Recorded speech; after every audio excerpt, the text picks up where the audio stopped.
All right. Hello, everyone, and welcome to session 5 of the Balanced Gymnast program. I can't believe it. We are already, I don't know, 8, 10 plus weeks into this thing.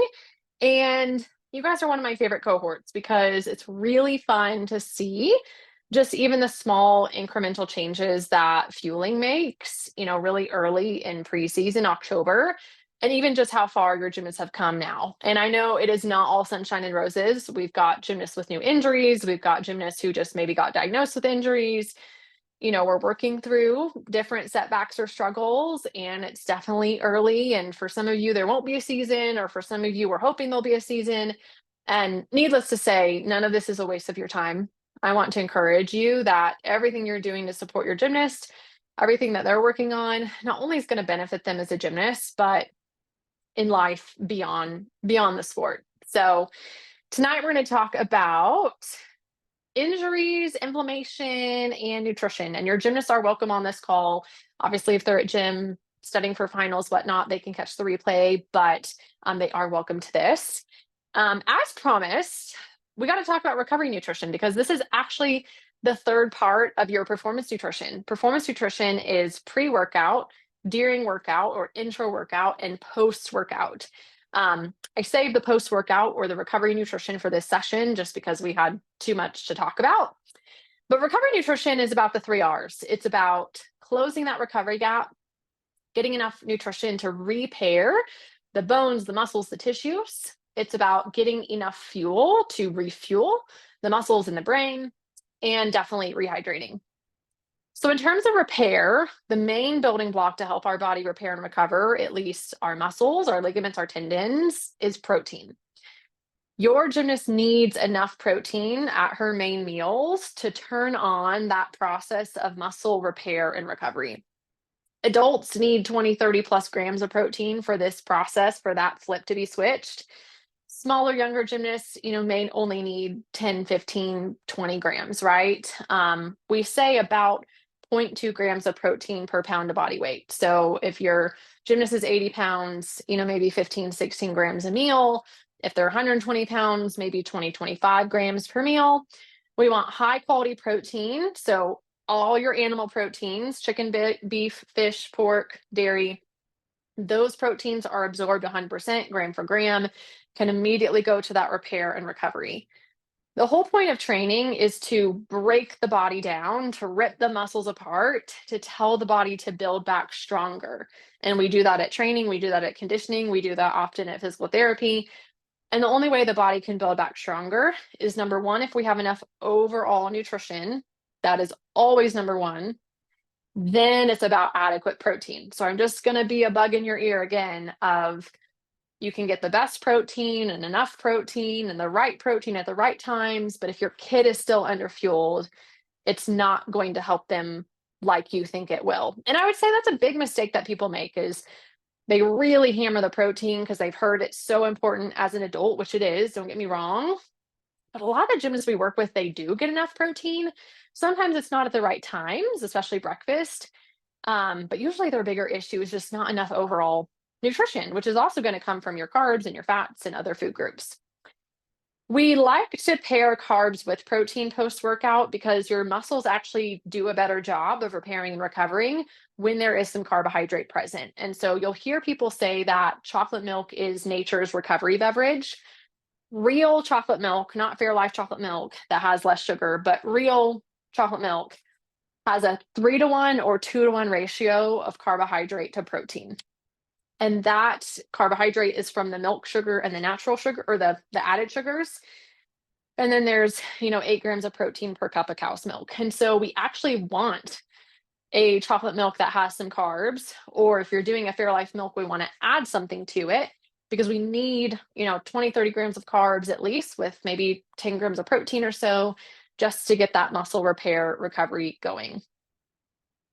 Refueling is about carbohydrate. And so it's really refueling your liver, which is a big organ that stores carbohydrate. It's about refueling the muscles, especially if you've got back-to-back workouts, you've got 2-a-day workouts, if you've got, a Friday night training and a Saturday morning competition, you really want to make sure that those muscles have what they need. When you don't get enough carbs, That's sometimes when we can feel slow, sluggish, heavy.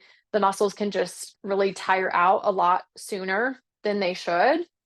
Um, this is really going to come down to the performance plate. So you don't necessarily need to add a bunch of extra carbohydrates. We're not carb loading like endurance athletes do, but making sure your gymnast is getting that moderate to high intensity plate. That's what we need for sure. In terms of hydration, this is a big deal for endurance athletes or athletes in really hot, humid climates that are sweating, or wrestlers or MMA fighters. Obviously, hydration is really important for gymnasts. And then again, especially in the summers. Um, I just need your gymnast drinking enough throughout the day. I need them drinking at practice. I mean, generally, gymnasts are not sweating buckets at practice because normally gyms are air conditioned. But it definitely is important that your gymnast, is drinking enough. And if they've got a 2-a-day practice or they're at a camp, that's, 6 to 8 hours, they need to be drinking an appropriate amount. So I think that's where you looking at the performance nutrition tool and, calculating like what are our goals, right? How many of these bottles do I need to finish at practice? Is it one? If it's a full day camp, do I need to finish it by lunch and refill it and finish it during the second half? And that can be really visually helpful for your gymnast. A lot of parents want to know, does my gymnast need an extra snack on the way home from practice? And here's the deal. Recovery, nutrition, and hydration needs to happen within an hour or two of the practice. I would say for most of you guys, you're coming home to a meal or a snack within an hour. If your gymnast has 2-day workouts, you're on a tight timeline. So we need to start eating immediately after that first workout because we might be able to fit in a meal and a snack, kind of depending on how long the break is. I would say most of your gymnasts train in the evening. And so their post-workout meal is really technically dinner. So here's the deal. If you have a high-level gymnast who's underfueled, they need an extra snack after practice. It needs to be at least something like chocolate milk or cheese and crackers or half a sandwich and some cheese. Like it needs to be some sort of carbs and protein. Not as much to restart that repair recovery process, but more so to just keep up with their nutrition needs. If you have a high level gymnast training 20, 25, 30 hours a week and training is really grueling and demanding, and maybe we've been extra tired and sore lately, then yeah, maybe we do need a post workout snack to help kind of close that recovery gap and help them keep up with the training. If your gymnast is hungry post workout, then they can have a snack, which it might be dinner, right? You might bring dinner to them in the car on the way home, and that's totally fine. Like that is their post workout meal. If dinner is not ready, or if training's at an awkward time where it's not time for a meal yet, then you might be doing a snack, and that's fine. My one caveat though is if your gymnast is starving after practice, that tells us that they have just not eaten enough, probably way earlier in the day. And so, yes, please feed them in that moment. We don't want hangry gymnasts, but we need to look at breakfast, we need to look at lunch, we need to look at snacks, and probably need to add some more prior to the workout starting so that we can actually make it through practice. Inside that performance nutrition tool PDF, we have pre-workout, intra-workout, and post-workout. We have a nice little cheat sheet for you that you can use of picking probably 2 to 3 carb items and pairing with some protein. And then we've got a nice visual guide for some examples, which you can do snack foods, you can do meal foods. It really doesn't matter what you choose. All right, let me know if you have questions about that, but I definitely want to move on to injuries. Okay, someone said, what's the weight-based? So protein is 0.2 grams per pound of body weight. So 100-pound gymnast needs about 20 grams of protein per meal, and that's on the high end, probs like 15 to 20. Okay. Yeah, per meal.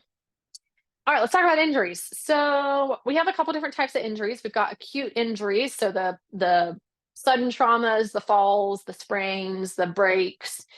I used to say that these had nothing to do with nutrition, right? I'm like, these are freak accidents. They have nothing to do with nutrition in terms of the cause. Obviously, nutrition is always involved from an injury recovery perspective, but I've actually changed my tune a little bit. There will always be injuries that absolutely are freak accidents, and no amount of proper fueling could have prevented it, right? So please hear me say that. But then there are accidental injuries that give you a little bit of pause, right? When I hear parents say, she stubbed her toe on the mat and fractured her big toe, I'm like, okay, That concerns me a little bit for her bone density. If she whacks her heel on the bar and fractures her heel, I'm like, well, she could have hit it pretty hard, but I'll tell you, when gymnasts are well fueled, they can be pretty resilient. I'll tell you some stories. I have a level 10 I've been working with since level 8 who slammed her finger in the door a couple summers ago. They went to urgent care, and the doctors were shocked that her finger was not broken. And mom's like, yeah, well, we've been working on fueling for like 3 years. So what do you want? I have a level 10 who just had an incident at the gym this week, hit her heels on the bar super hard on a release move. And she has like an Olympic former college coach that the coach was like, never in my career have I seen a kid hit her heels this hard on the bar and not break something. And we've also been working with them for like 3 years. And mom's like, I know that it's her fueling. Again, to what degree can we prove that? We can't. Um, Again, there's always going to be hard enough freak accidents that stuff just breaks anyways. But I think the mentality in the gymnastics world is that your kid's just always going to be hurt, that any little anything they do, it's going to cause an injury. And sometimes it does, but sometimes it doesn't. But with some time of adequate fueling, there's a lot more resiliency that I think people don't realize is available.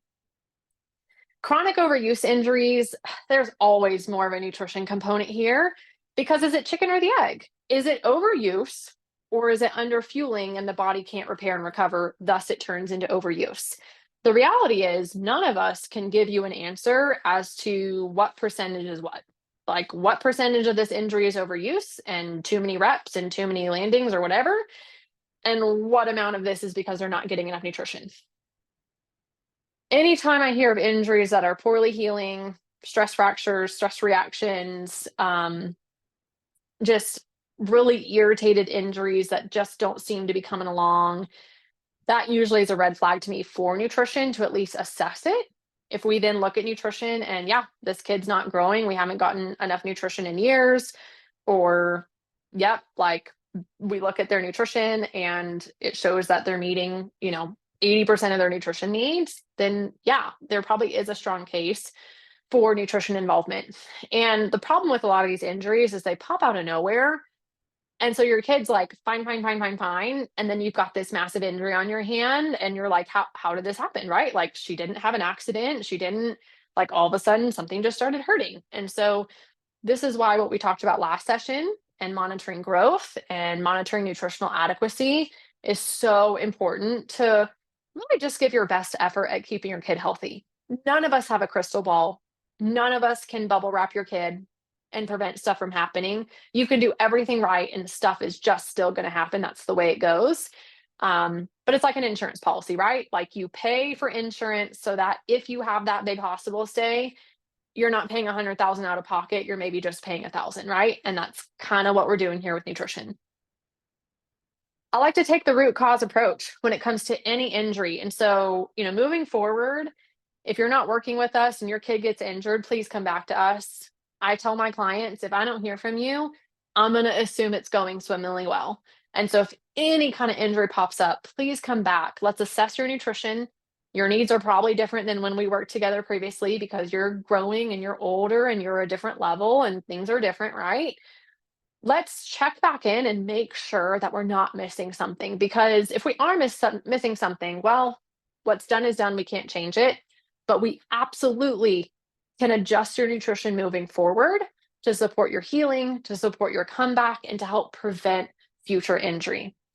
And I can't tell you how many young high level gymnasts we work with that sometimes just have an accidental injury, right? Like they fall off the bars, they tear their UCL tendon, they are out for a year, they come back from the sport, they're level 9, and then they develop a tibia stress fracture because this whole time that we were spending all this time in physical therapy and all this time coming back from the elbow, we weren't getting enough nutrition to support the rest of the body. And a lot of times we see this at level 7, 8, 9, ages 10 through 15, when the body's growing and changing. And we forget that, gymnasts are not 25-year-old professional athletes who are done growing. they are constantly changing and growing and evolving, and their nutrition needs are a moving target.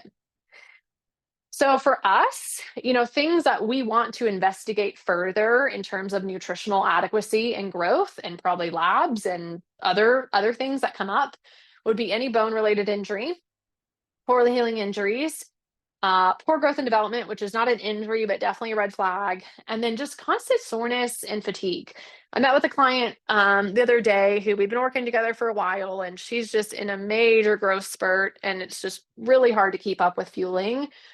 And I was asking her, like, how are you feeling? How's your body? And she's like, everything hurts. Everything hurts. And I was like, yeah. And that kind of fits my suspicion of like, we're just not quite closing that recovery gap. And part of our problem is your body's just growing. Like you grew another inch or two, and like all your nutrition is going to that, which means we just have to up our ante even further to make sure that we're like a couple steps ahead to provide that buffer for your body to be able to heal as it needs to. Sometimes we have injuries that have nothing to do with fueling, right? We've got true overuse where, yeah, your gymnast literally is overtrained, or maybe there's a mechanical or a weird anatomical issue. I had horrible Achilles tendon issues as a gymnast, and come to find out, my ankles are like mechanically built incorrectly. And so, between tight calf muscles and the weirdness of my ankle joint, it was the perfect storm for Achilles tendonitis. And it took a really smart physical therapist who got my ankles moving in the right way and got my calves stretched, and like we got it to go away. And no amount of food was necessarily going to fix that. I will say my underfueling wasn't helping the cause, but there definitely was like a very distinct mechanical issue that took a long time to figure out. I would say sometimes we have issues with injuries just because of a lack of foundational strength and conditioning. We ramp up the levels really quickly. We switch gyms to a program that's a whole lot more intense, and maybe we have the skills, but we just don't have the muscle to protect the joints and the ligaments and the tendons to handle the reps and the numbers and the landings and short landings and stuff like that. Definitely inadequate sleep. Sleep is where the magic happens in terms of repairing and recovering. And then this should say inadequate stress management. Stress causes inflammation. Inflammation causes your body to break down and to not heal properly. And so this is why we love working with sports psychs and clinical psychologists who can just holistically help our gymnast, because they go through a lot, right? This sport is super stressful. Their academic life is often super stressful. Injuries are super stressful. Nutrition can be stressful sometimes. And so, getting all the right support can be an absolute game changer for your gymnast. I would say a lot of the injuries we see are related to REDs. They are related to underfueling. It's often unintentional, right? No one's doing anything wrong. You're feeding your gymnasts, they're eating when they're hungry, they're stopping when they're full. But when we look at their historical growth and we look at their nutrition intake, they're not getting what they need to stay healthy. And I've started explaining it in this way to gymnasts, and this might be helpful. It's kind of like every day when you go to practice and you go to school and you're getting older and your body's growing, all of that costs your body. And so it's almost like every day we're digging a little bit of a hole in the ground. And at the end of that day, the hole might be only an inch deep, right? It's not that deep of a hole. But if we don't fill that hole back in with dirt to make that ground even again, and we go do it all the next day and the next day and the next day, by the end of that week, that hole, instead of a little inch, which is not a big deal, it's now 4 or 5 inches, right? And if we don't eat enough on the weekends and then we go back to school and we're not sleeping enough and not eating enough, at some point, that little inch dip in your lawn, your sidewalk, whatever you want to call it, it's now a pothole, right? It's now enough to break your car. And I think that's where a lot of gymnasts find themselves is it all seems fine on the surface. They're winning, they're progressing, they have all their skills, they seem super happy. But that little pothole every day is getting deeper, deeper, deeper. And the only way to fill that dirt back in is getting enough nutrition, getting enough sleep, getting enough rest, having good mental support. And so every day we want to close that gap. We want to refill that hole. It's going to be up and down. We just don't want these big potholes. So I want to highlight a few aspects of underfueling. How does it affect the bones? So not eating enough causes your body to not make enough estrogen, which is a very important female hormone. And if you don't have enough estrogen, your bones weaken, they demineralize. This is why old ladies end up with osteoporosis and osteopenia, especially those who have had earlier menopause. So I'll give you an example with my sweet mama, and she won't mind me sharing this. She had a hysterectomy after me for medical reasons. And so, for 30 plus years, she's not had natural estrogen. Obviously, she's had prescriptions and hormone replacement and, everything they try to do to support you. And it's not been able to prevent like osteopenia, osteoporosis. And she's not that old. She's like in her 60s. And a couple years ago, she had a surgery, and the doctor was like, yeah, her bones were soft. And, we assess bone density with a DEXA scan. It's a full body x-ray, and we look at the spine, we look at the hip, we have, values that we compare it to. I'll tell you, I've never seen an abnormal DEXA scan on a gymnast. And that's, I think, because the way the impact and the pounding is on their bones, it changes the architecture of the bones to make them look stronger than they really actually are. And so we definitely have a lot of gymnasts where it's like, okay, yes, you hit both your shins on the vault and you fractured them versus like, oh, you got a bone bruise, like you'll be better in a couple weeks, right? So if anything just feels kind of off, definitely something to look forward to or to look into. I will also say the longer your gymnast doesn't have a menstrual cycle after 15 years old, the lower her bone density is. And I also saw a brand new research study today talking about between the ages of like 12 to 14 is maximal height growth. Like that is when your gymnast grows the most, the fastest. That is also when their bone density develops the most, the fastest. And if nutrition is inadequate at that point, like that also will set them up for future injury. And I was like, oh, this makes so much sense as to why so many of our prepubescent gymnasts who haven't even started their cycles, 11, 12, 13, are already dealing with massive bone injuries. And it's like, obviously your body's still making estrogen, right? You're not to the point where you have a menstrual cycle, but if it's not getting enough nutrition, you don't have enough growth hormone, you don't have enough estrogen, like you don't have enough of these messengers in your body to tell it how to build back stronger and to stay healthy. So for us, anytime we have a bone injury, I like to work through kind of this algorithm of we got to rule out underfueling. And if we are behind on growth and we're underfueled, that is the very first thing that we need to correct. And we need to be aggressive about it because your gymnast probably only has a limited time before they're back in the gym, and their bones are probably compromised to some degree. And so, to be honest, we need to be very cautious with the comeback. We need to be very cautious with the return to sport because it's not like they're an adult with good, healthy, strong bones and they just had a freak accident. Like, ooh, we had an overuse injury and the bones couldn't keep up. That doesn't mean the bones are magically better until we work on fueling. Then we can talk about calcium, magnesium, vitamin D. I think that's all people want to talk about is vitamin D. And people think that vitamin D is this magic bullet that if your kids' vitamin D levels are high enough, that they're going to have perfect bone health. And I'm like, that is not it. Vitamin D allows calcium to be absorbed from the intestines. Vitamin D helps with inflammation. It is very important. But your kids' bones aren't going to be strong if they're fundamentally underfueled. And we talked about labs last week and we talked about vitamin D. I'm hearing some real crazy stuff lately from a lot of orthopedic surgeons of like super arbitrary vitamin D levels and vitamin D doses that they want like their patients on. And I'm like, where is your research to support this? Like, I haven't seen any research to support that your gymnast, should have a vitamin D of 100. Or I haven't seen any research to support that a vitamin D of 80 is any better than a vitamin D of 55, right? You have to be careful in the research because some of the research published on vitamin D and bone health is in like European units. And so it will make the vitamin D look higher, like the goal for it higher than if you actually convert it into American units. Those aren't the right names, but you know what I mean. And so, yeah, I'm like, I don't know, it's important, but I think people lose sight of the big picture and just get like hyper focused on, oh, well, if I just give her some calcium, it'll fix her bones. Or if I just give her vitamin D, it'll fix her bones. No, it's the whole thing. And as we talked last week, it's also all those little minerals and nutrients, the boron, the strontium, sodium, potassium, chloride. Like it's also all of that as well, which comes from adequate fueling, nutrition diversity, stuff like that.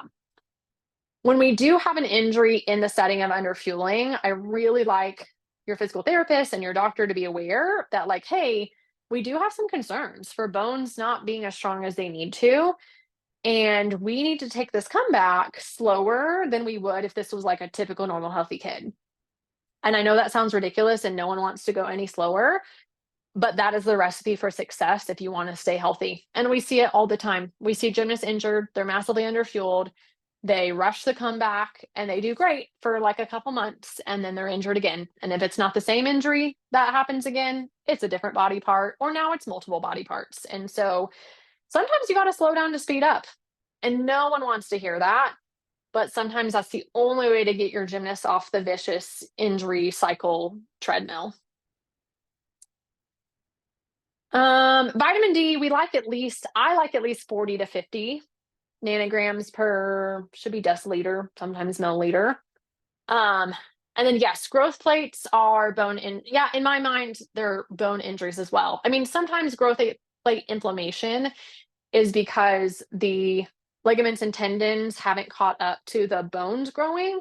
So then you've got these short ligaments and tendons pulling on the growth plates, and that creates the inflammation. And then sometimes that will break off a piece of the bone called an avulsion fracture. I think the biggest problem we see with the growth plate injuries is underfueled gymnast moving too slowly through puberty. I think I talked about this last time, but maybe I didn't. All the time, I feel like we see gymnasts and they've got gymnast wrists, they've got Osgood-Slaughters, they've got Sievers, they've got all the classic growth plate inflammation injuries. And the doctors are like, oh, it's just because they're in a growth spurt. And I'm like, but did you actually look at the growth chart? Because they're not growing. Like they're not growing and they're not growing adequately. So I understand that we do typically see these injuries in periods of rapid growth, but we also see these injuries where we are like delayed through that growth, if that makes sense. And so it's not that these are completely inevitable. Like you could have the healthiest kid that is just going through a growth spurt and still ends up with something like this. And so then that's where like managing the workload, like kind of doing all those other things. But I would say a lot of the gymnasts that we have, like recurrent gymnast wrists, recurrent knee issues, it just exists longer than it should because we're not moving them through that growth process as they need to be. And so I tell that to parents all the time, like, we've got to keep your kid growing on time. We've got to keep them growing appropriately. We've got to catch them up to where they need to be and get them back on track, because that's also going to help lower some of the injury risk here. Inflammation. So this is a hot topic in the injury world and the gymnastics world. And I think a lot of people think this has to do with your diet, and it can. So there's several different types of inflammation. There's chronic low-grade inflammation seen in conditions like chronic diseases. So type 2 diabetes, heart disease, metabolic syndrome, kidney disease, smoking, cancer. Are all of these, caused by nutrition? No. Are some of these, is there a strong relationship with nutrition? Sure. The same chronic low-grade inflammation, though, can be seen in athletes with high levels of exercise, overtraining, and inadequate fueling. So it's not their diet, it's not what they're eating, it's the fact that they're not eating enough and the body can't get rid of that inflammation as it needs to. High-grade inflammation that like we would actually be able to detect in your blood through something like C-reactive protein or erythrocyte sedimentation rate. These would be in things like autoimmune diseases, uncontrolled autoimmune diseases, even cancer, stuff like that. This is the inflammation that people think eating sugar causes. It's not. This is when something's going really haywire in your body. Can things like optimizing nutrition help? Can gut health help? Sure. Some of the things can help, but it's not going to cure your celiac, right? Like, yes, being gluten-free will control your celiac and it will lower the inflammation from that autoimmune disease, but it doesn't make that celiac go away. Same thing with type 1 diabetes. At some point, your body was genetically programmed to destroy part of your pancreas that should secrete insulin.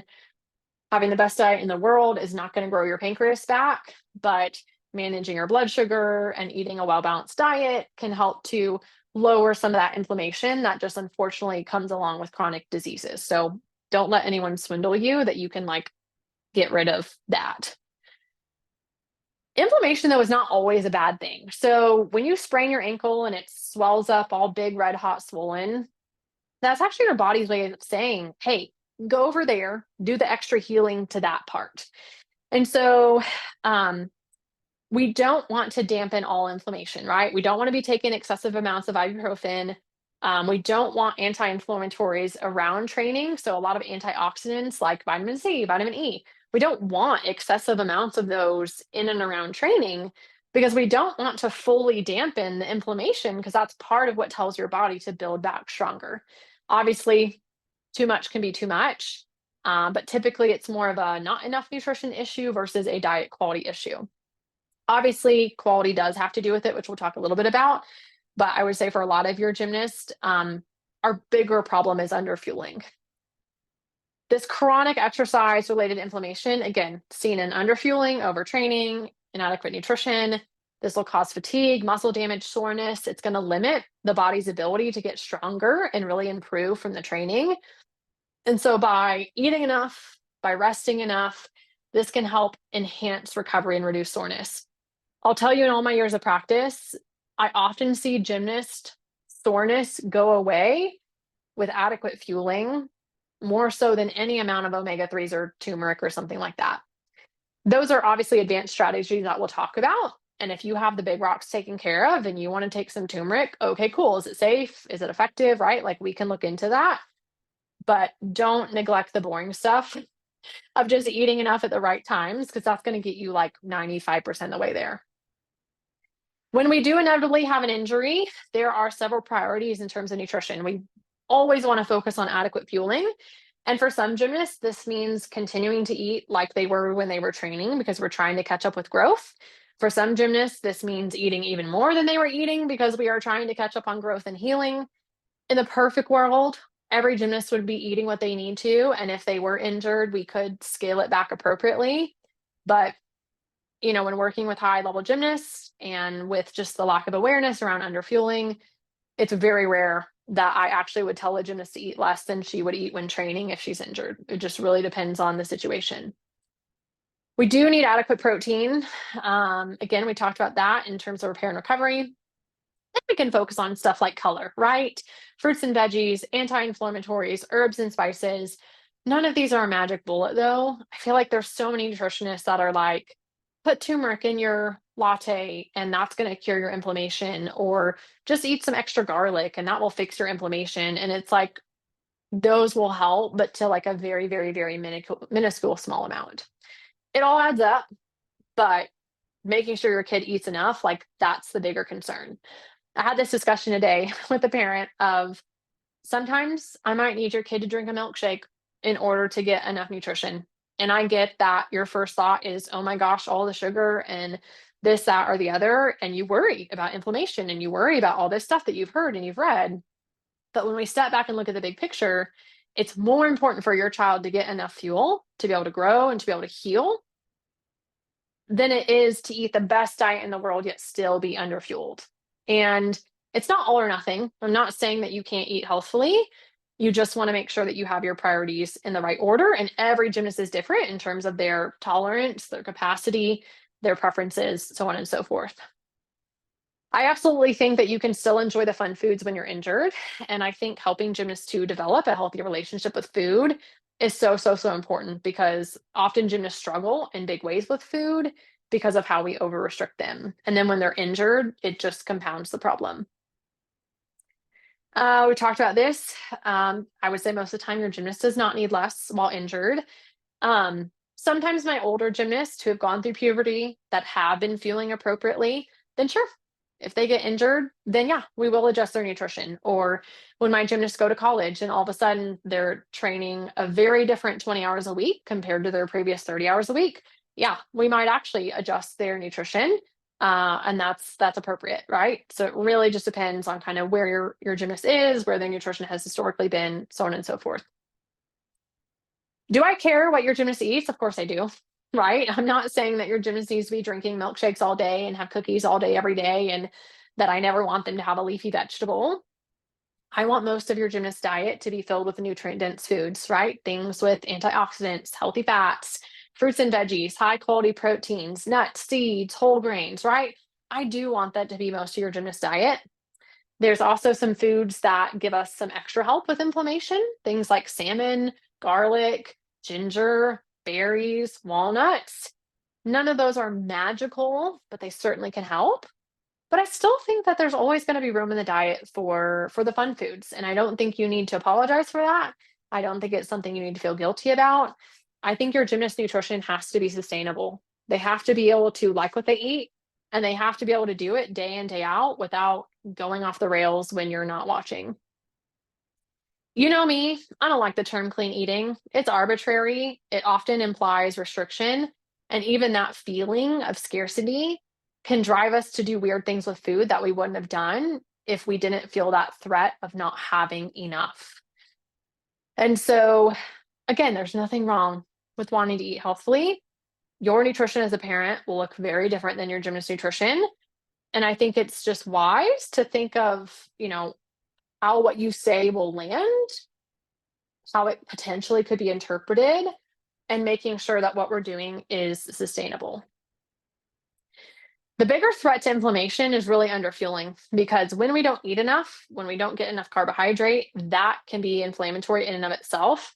There's some really interesting research showing that not just underfueling, but specifically not enough carbohydrate can increase inflammation that can dissolve the bones. And so it's very interesting, because I think there are a lot of facets of this sport where parents and coaches are still very terrified of carbohydrates, or they don't realize how much carbohydrates a gymnast needs. And again, I think it's absolutely a contributor to a lot of the bone related injuries that we see. When we don't get enough carbohydrate, that also can increase inflammation that can then block iron absorption. And so we have a lot of gymnasts we work with that are very anemic, very iron deficient. And I'm like, how did this happen? And it's just years and years of underfueling and inflammation. And we get them eating adequately. We put them on iron for a couple months. All their labs resolve to normal. It doesn't happen again.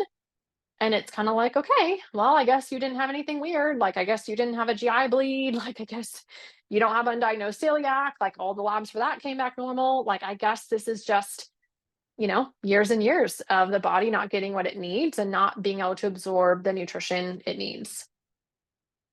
When we think about the diet and we think about inflammation, there's a couple hot button foods that people love to just cut out of the diet. And unfortunately, I've had physical therapists, very well meaning, tell gymnasts, like, oh, you've got PARS, you've got spondy, you've got chronic back pain. You need to be gluten and dairy and sugar free. Like, that's going to get rid of the inflammation. And I'm like, you are making false promises. I'm all for a nutritious diet, but gluten does not cause inflammation in all people, right? Obviously, people with celiac, yes, it triggers an autoimmune response, damages the intestines. They have to be gluten free for life. There are people who eat gluten and just don't feel great. They don't have celiac, but it's normally not inflammation related. It's actually just not digesting it super well, which there's definitely things we can do from a gut health perspective to fix that, but it's not harming your body. It's more just uncomfortable. There are people with wheat allergies that not autoimmune, but definitely avoidance is required. And I'll say there's some weak research with autoimmune conditions like Hashimoto's thyroiditis, where, eliminating gluten can bring down those inflammation levels. And this is something I've experienced personally to a degree. It's definitely not something I would do flippantly, right? And obviously, a consenting adult who's facing some medical issues is very different than a young growing gymnast. And so, if this is something you're concerned about or have questions about, like, that's definitely where you want to work one-on-one with a dietitian. I think there's a lot of people who say, oh, I went gluten-free and I lost all this weight and reversed my diabetes and everything got healthier. And it's like, but what else did you do? Like, oh, you started working out, you started cooking at home, you started getting enough protein, you started eating vegetables, you stopped drinking so much alcohol, right? Like, what else are people doing? And, we live in America and we're obsessed with dieting and we're so all or nothing, right? We're either doing everything right or we're doing nothing at all. And I think we're at that time of the year where it's the holidays and everyone's like, forget it, doesn't matter. I'm going to eat whatever. I'm not going to work out. January 1, I'll start again. And it's like, that is our exact problem. We want consistency all the time. I'd rather you have B plus nutrition all the time than A plus nutrition and F minus nutrition, right? Dairy is another food group that people love to hate on. They think it causes inflammation. And here's the deal: research studies in children, huge research studies, have actually shown that dairy has a weak anti-inflammatory benefit. So no, it does not cause inflammation and it actually can help. Some people have a milk allergy, different situation. Um, there's a lot of food intolerance and food sensitivity testing that is done by naturopaths and chiropractors and stuff like that are not accurate. So Everlywell, and I think some of these other like $200 to $300 prick your finger and figure out what foods you're intolerant to. They use IgG immunoglobulins, which your body produces when you eat a food. So if I were to do one of these tests, it would show that I'm intolerant to gluten, dairy, eggs, chicken, broccoli, green beans, bacon, cheese. It would show that I'm intolerant to all the food I eat, not because I'm intolerant to it, because my body has produced these IgG antibodies called memory antibodies. And that just means, hey, your body knows what a strawberry is. It doesn't mean you're intolerant. It doesn't mean anything. And we've worked with some really tragic cases where gymnasts have just been chronically injured. They're not feeling well. They see the chiropractor. The chiropractor recommends food sensitivity testing. They get the results back, and it shows that your gymnast is intolerant to like 40 different foods, including every single food that she actually eats. And so, you being a good parent, take all the foods out of her diet in hopes that it will cure her injuries. And what happens? It only gets worse. And that's because your kid was just fundamentally underfueled in the first place. But then the problem is it creates a lot of fear. I think we have to do a lot of nutritional rehabilitation with our gymnast of like, hey, no, I don't actually think you have a problem with dairy. This is why. And we're going to take baby steps to reintroduce it and kind of show you like, hey, your body actually does know how to handle this. If you choose not to drink milk for some reason, the alternative milks don't contain the same high quality protein. They do typically have enough calcium, but I feel like milk's coming back. I know people are still obsessed with their like oat milk, which I don't think is healthy at all. Um, Obviously, pea milk, right? On my kids with allergies, they have to do it, right? They literally can't do dairy. But I do feel like milk is starting to make a resurgence, which I'm like, great. It's got high quality protein, sodium, phosphorus, calcium, vitamin D, like it has all the things. Sugar is another food group that people hate. Here's the deal: all carbohydrates break down into sugar, whether it's fruit, candy, flour, corn, potatoes, it all breaks down into sugar. Your body doesn't know where the sugar comes from. So if you eat fruit snacks versus a sweet potato, it doesn't know where the sugar came from. People love to say that sugar is addictive like drugs, and it isn't. The studies that have been done on this, they've taken mice and rats, they have deprived them and underfed them. And then when they give them sugar, the pleasure center in their brain lights up on an MRI like you do drugs. And that's because they're starving and sugar is a source of fuel. And their brain is like, oh my gosh, we were going to die. Now we just got food. Please keep it coming. That's not addiction. That's literally a survival mechanism. I would say of all the gymnasts we work with that parents say are obsessed with sugar, they're normally underfueled. The goal is not to get your kid to just hate sugar. The goal is to help them have a healthy, balanced relationship with it, to where one day they do get to the place where they have dessert if they want it, but maybe they don't. They get a cookie, they have a few bites. It's really not that great.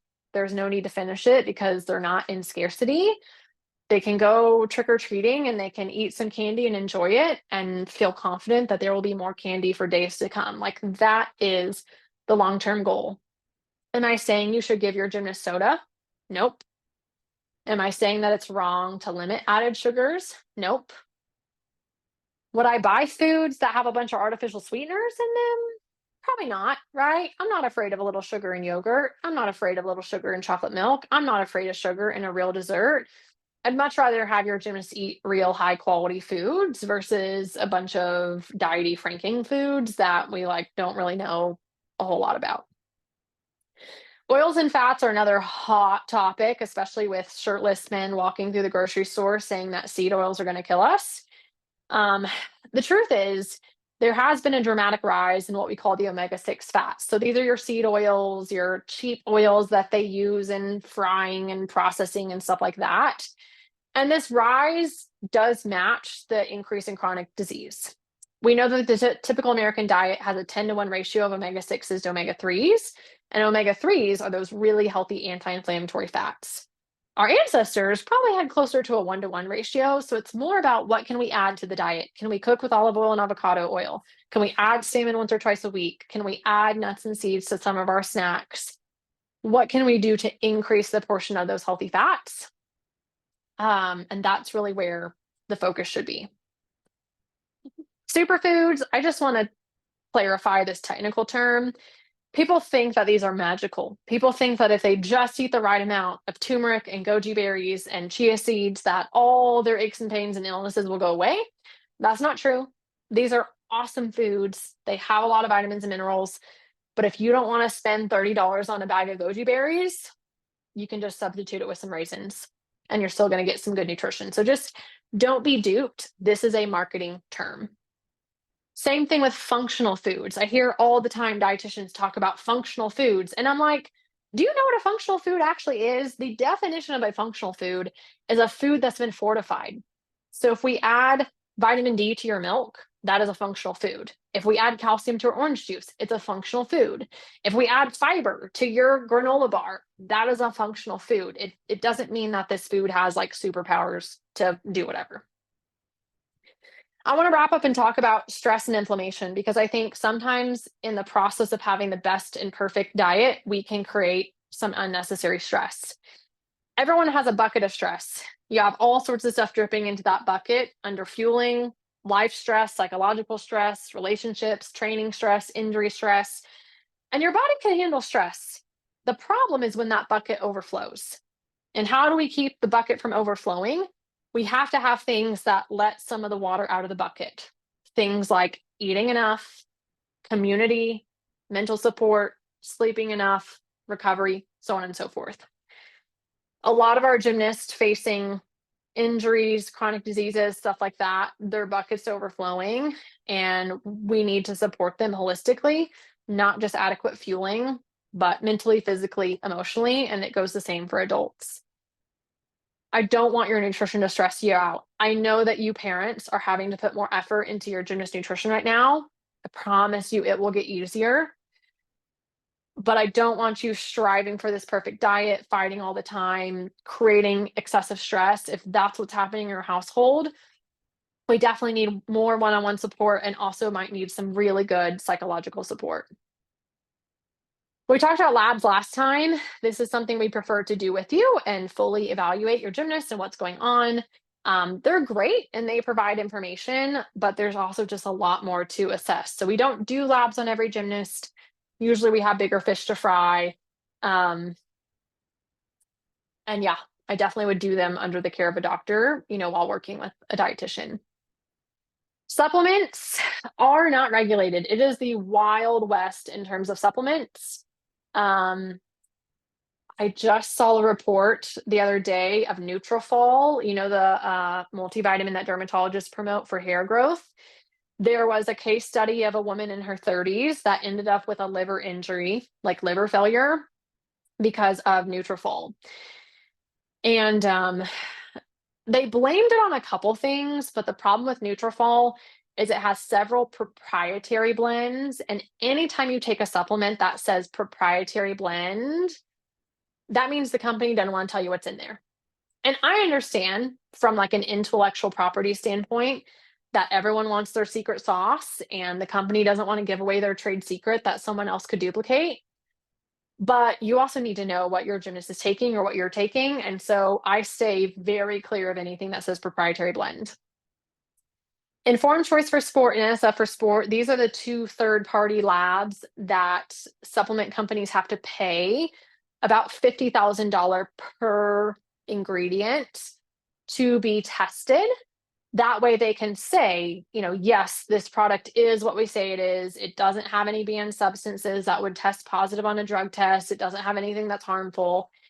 And so a lot of supplements don't have this because again, it's like $50,000 per ingredient and it's an ongoing certification process. And so there's a couple different labs, like there's there's Consumer Labs, there's Informed Choice, not Informed Choice for Sport, but just Informed Choice, which is an astringent.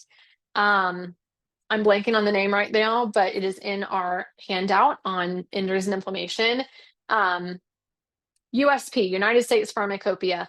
That is the certification you'll see on Nature Made vitamins that they sell at Walmart. It's a good lab. Like, it's a good certification. It is not stringent enough for elite and Olympic athletes who are drug tested and NCAA athletes, but it's definitely good for like the general public. Do we supplement with calcium? Not that often. It's a lot better to get calcium from food. It's a main building block of your bones and teeth. It also is involved in all your muscles contracting and your body communicating. It's regulated by vitamin D, parathyroid hormone. And if we don't have enough calcium absorption, we can see bone demineralization. So it's not just about getting enough calcium, but making sure you have enough electrolytes, other nutrients for calcium to get where it needs to go in the body. The recommended dietary allowance is 1,300 milligrams a day, which is about 4-ish servings of milk, cheese, yogurt. We absorb very small amounts of calcium from like leafy greens, and so usually dairy is one of the best sources. There is no lab test for calcium.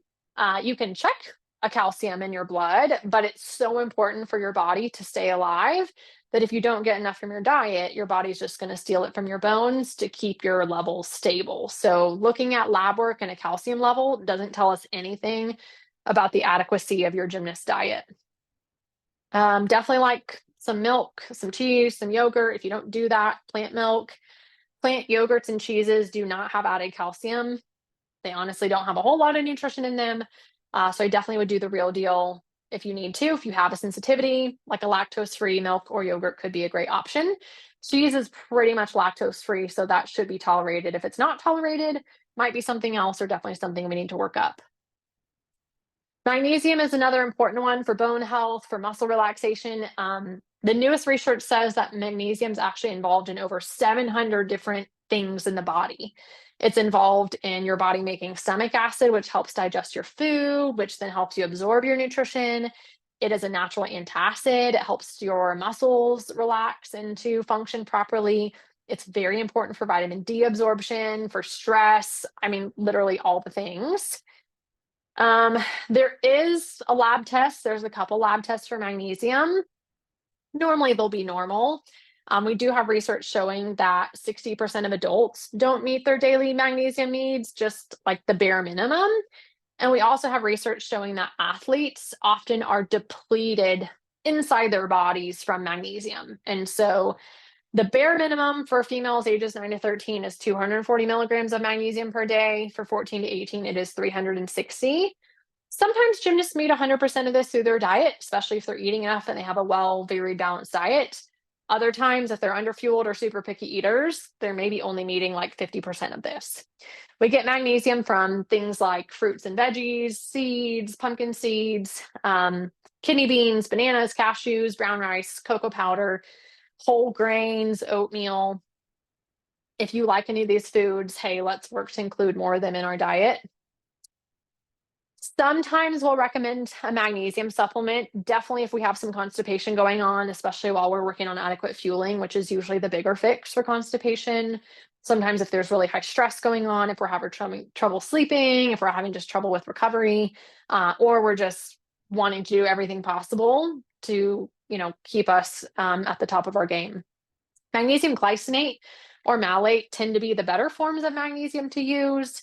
Magnesium citrate and oxide, while it's good for constipation, it's not absorbed super well. People will recommend magnesium L-threonate for sleep, although the research is kind of mixed as of late in terms of if that's really effective or not. Omega-3s are something that people supplement because the reality is none of us get enough from our diet. Unless you eat salmon every single day, you're not getting enough omega-3s, even to just meet your daily requirement, which is kind of a bummer. Not all omegas are created equal. I was looking at someone's omegas the other day, and I think per gummy it was like 50 milligrams. You need at minimum for a gymnast like 1,100 milligrams a day. Like you probably would have to eat that whole bottle of gummies. Typical omega supplements that are really high quality will have what they say they have. So if you look at this Nordic Naturals Ultimate Omega, it says 1,280 milligrams of omega-3. The important ones are EPA and DHA. Those are the two different types of omega-3 that actually help with inflammation. So those two need to add up to at least 80 or 90% of what the label is claiming. If you look at a cheap omega from Walmart or some random store, those EPA and DHA numbers may only add up to like 100, in 2 capsules, even though the label is claiming 1,000 milligrams. And so you got to be careful. Often they'll just stuff that supplement with a bunch of junk oils that don't do anything, but still claim it's the right amount. Sometimes we'll do a little bit extra for inflammation. So the bare minimum is about 1,000 to 1,100 milligrams of EPA and DHA. We can go up to 1,500 to 2,000 if we've got something super inflammatory going on. Too much can be too much. So it's definitely something that you want to do under the guidance of your dietitian. We have a guide for you in the portal on other supplements. I get a lot of questions about curcumin. That's the active ingredient in turmeric, which is a spice. It works down the same pathways in the body that ibuprofen does, the COX-2 pathway, so it can help with inflammation. Do I think it's a magic bullet and everyone should be taking it? No. I think for honestly your growing gymnast, adequate fueling is where you need to spend your money. And again, my gymnasts who feel the best and aren't sore and have the best energy often just are eating enough of the right things at the right time. They're not taking 15 million supplements. Creatine can be really helpful for muscle power and explosiveness, and it also can be very neuroprotective. So in a sport that is at high risk of concussions, creatine is most protective if you're taking it before the concussion happens. And so definitely something that sometimes our gymnasts take. Not scared of it. I have information about dosing in that handout. There are some new types of omegas called SPMs, specific pro-resolving mediators, that are really special omega-3s that instead of just dampening the inflammation, actually help to get rid of it. We've been playing a little bit, with some of our really high-level athletes, but honestly, I have a really high-level gymnast right now with a big tear in the shoulder, and it's like, you just need surgery, like your shoulder hurts because a bunch of stuff is torn and you need surgery. No amount of omega-3s is going to make it not hurt, right? So you really do need to step back and assess, is this sustainable? Are we actually going to take it? Is it safe? Is it actually going to achieve what we're hoping for it to? And is this going to distract me from the other more important, maybe boring things that we need to be focusing on? Or are we ready for these kind of advanced strategies? The last thing I want to leave you with is talking about time off from injuries. So sometimes this can be very challenging for gymnasts. Sometimes gymnasts will grow rapidly when off from injuries. Usually this is because of years of underfueling, and now their body can finally catch up and it does what it wants. And this is normal and healthy and appropriate, but it can be very distressing for a gymnast. This is one reason that trying to fuel them adequately from a young age is so important for them physically, but also mentally. And regardless of what happens, we need to normalize it and we need to support them. And we might need to loop in some psychological support, and that's 100% appropriate.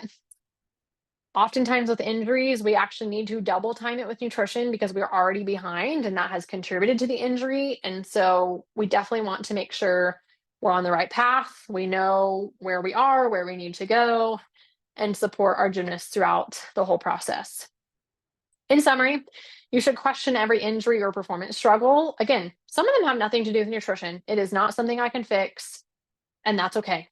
But a lot of them have something to do. That's the thing about nutrition. It really is the foundation of everything that your gymnast does in and out of the gym. I can't think of one thing that your gymnast does that nutrition doesn't impact, because that's how our bodies work, right? We have to have enough fuel. Don't get fooled by all the fancy supplements and strategies out there if you're missing the big, boring stuff that day in, day out is going to make the best and biggest result for your gymnast. Sometimes we want to check labs. Sometimes we are really strategic with supplements. Sometimes we do in-depth mineral testing. And sometimes we don't. It really depends on what's happening, what's going on. If your gymnast has been underfueled, getting them to eat enough, getting some growth happening, that can tell us a lot before we maybe need to check labs, especially if we're dealing with growth issues or poorly healing injuries or stuff like that. I think oftentimes gymnasts are subjected to excessive testing that they don't need and excessive medical workup when the real problem is the fact that they're just not eating enough. But the problem is, like, doctors don't ask about it. I think I said this last time, I wished every orthopedic office, would refer young gymnasts to a sports dietitian when they're injured to rule out or rule in, how much is nutrition contributing to this? We certainly need a plan moving forward just to help our recovery, whether it's surgical or non-surgical. And it just doesn't happen in the current medical system. It just doesn't happen. A lot of clinics, they don't bill for the dietitian's time. And so they just see the dietitian as overhead. So then some department chair doesn't want to pay for them. Or maybe they're in a state where the reimbursement is not great. And so they think that they don't make enough money. I don't know. But all to say, it definitely is involved, especially in young growing gymnasts. You have lots of resources. You've got the performance nutrition tool. You've got this handout on muscle soreness, inflammation, and injuries. And then we've got one last session with just parents talking about body image and development and supporting your gymnasts as they're advancing in the sport, not just in their gymnastics, but in their maturity with fueling. And that will be Thursday, January 2nd, because Tuesday that week is New Year's Eve. So we moved it to Thursday. So with that, I have some more announcements. It's the 5th session. We have one left. So soon you will be receiving a feedback form from us to give us some feedback. And if you do so, you will get your first month free in our Balanced Gymnast Program alumni membership. This is where we do our monthly bonus workshops, like our cooking classes, like our upcoming Fueling for Comp workshop. You get our monthly meal planner. You'll have access to new leotard launches and just have a central place to be in community, to ask questions.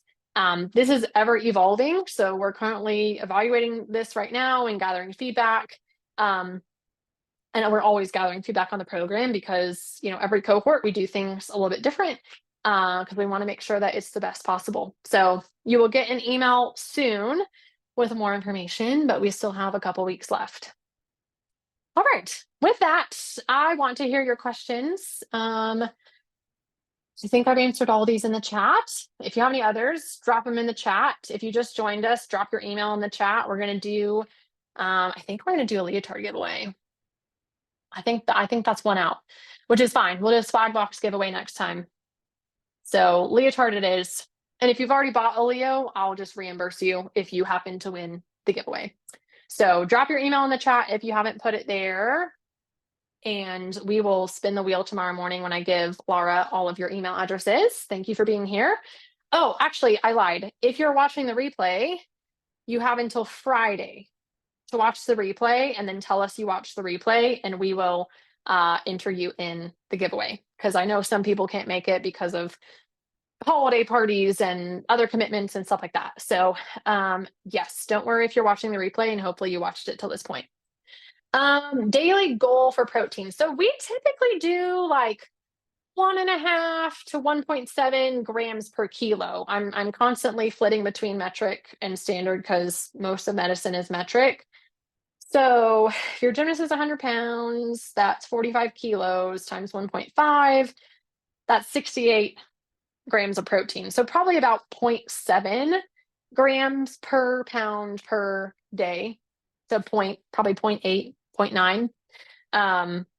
If you get that, 15, 20 grams per meal, 3 meals a day, and maybe a little bit here or there in snacks, you're going to hit your protein goal. And, you want it to be evenly distributed. You don't want to, not eat protein all day and then be like, I'm going to eat 50 grams of protein for dinner tonight because I didn't eat any protein at breakfast. Like, it doesn't quite work like that. So you don't need to stress as much about like the daily if you're hitting meals. For some snacks, we might do like 5 or 10 grams of protein. It might come from yogurt or cheese, or even like a peanut butter jelly sandwich has 10 grams of protein. It's not the highest quality protein, but it's still protein. But definitely with the meals, we want meats, chicken, pork, fish, eggs, stuff like that. If you're vegetarian, we want to make sure we're combining grains and beans to get those complete proteins for sure. And then it is possible to, be healthy on a vegetarian diet and to grow muscle. You just have to get more protein than you would if it was animal protein because it's harder for the body to absorb. Oh, you guys are welcome. Oh, have fun on vacation. I love it. What to pack in the meat bag or after the meet. We will talk all about this in our bonus workshop for you guys on December 29th. So mark your calendars, December 29th. That is a Sunday. Hold on. What day is that? I haven't gotten there yet. December 29th. It's a Sunday. Okay. 4 o'clock Mountain Time, 6 o'clock Eastern will be our Fueling for Competition Season workshop, where we will talk all about the night before, traveling, the day of, and then I will walk you guys through how to plan out meals and snacks depending what time they're competing.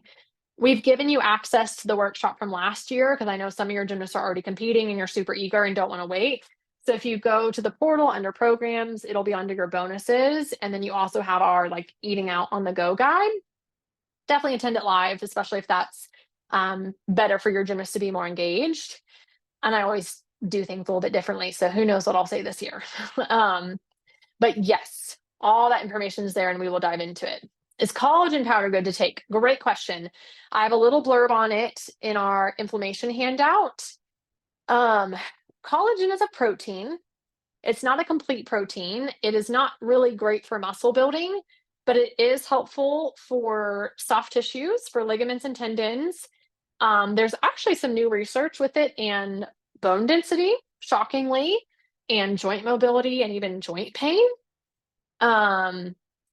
We sometimes will use that Vital Proteins collagen for soft tissues, for ACLs, ankle sprains. The research shows that you need about 10 to 15 grams of collagen about 60 minutes before exercise that is specific to the injured body part. So let's say you were coming back from an ACL tear. If you're back in physical therapy and starting to do stuff on the knee, we might give you collagen and some vitamin C. So put it in orange juice or something like that an hour before physical therapy, and that will give it long enough to digest and get where it needs to go. That way, when you start to do the rehab exercise, that tells the body, hey, take all these building blocks like over here to this tendon to help that repair recovery process. Sometimes people will swap collagen for protein, like instead of putting protein powder or yogurt in a smoothie, they'll just put collagen.